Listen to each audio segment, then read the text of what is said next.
প্রবাসী কল্যাণ ও বৈদেশিক কর্মসংস্থান প্রতিমন্ত্রী শফিকুর রহমান চৌধুরীর সাথে সৌজন্য সাক্ষাৎ করেছেন ঢাকায় নিযুক্ত ইতালির রাষ্ট্রদূত অ্যান্তোনিও আলেসান্দ্রো।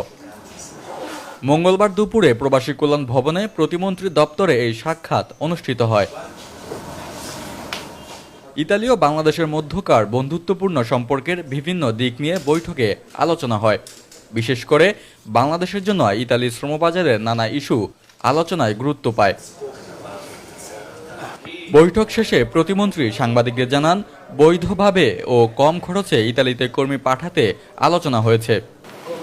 লিগেল ওয়েতে ইটালিতে যাওয়ার জন্য আমরা আলাপ আলোচনা হয়েছে এবং লিগেলি যাতে মানুষ যাইতে পারে, কর্মসংস্থানের যেখানে তারা ডিমান্ড নোট দিবে যে সমস্ত এমপ্লয়ার, সেখানে যাতে কর্মস্থল থাকে